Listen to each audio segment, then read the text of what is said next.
Os últimos meses de 1944, após quase uma década de guerra, a maré estava virando contra o Japão.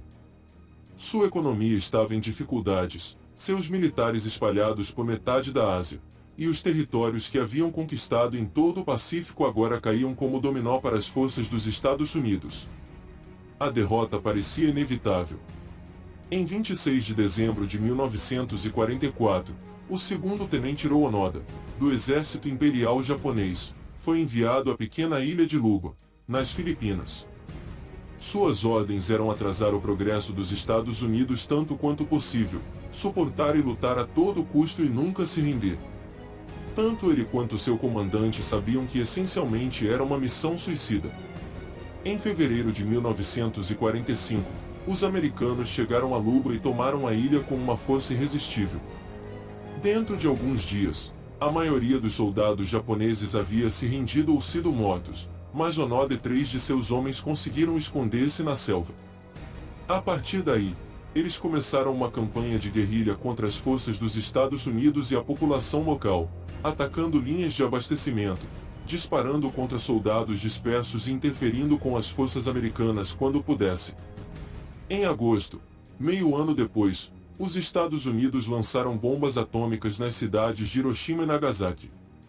O Japão se rendeu e a guerra mais mortal na história humana chegou à sua conclusão dramática. No entanto, milhares de soldados japoneses ainda estavam dispersos entre as ilhas do Pacífico, e a maioria, como Onoda, estava escondida na selva, sem saber que a guerra tinha acabado. Esses resistentes continuaram a lutar e saquear como antes. Este foi um problema real para a reconstrução do Ásia Oriental após a guerra, e os governos concordaram que algo devia ser feito.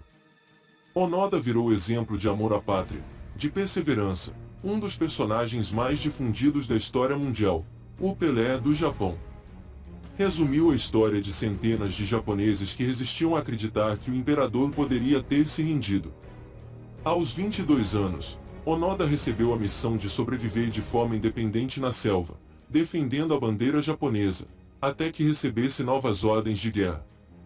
Após a rendição do Japão, em 1945, aviões distribuíram folhetos em locais mais afastados, informando a paz, mas Onoda nunca acreditou.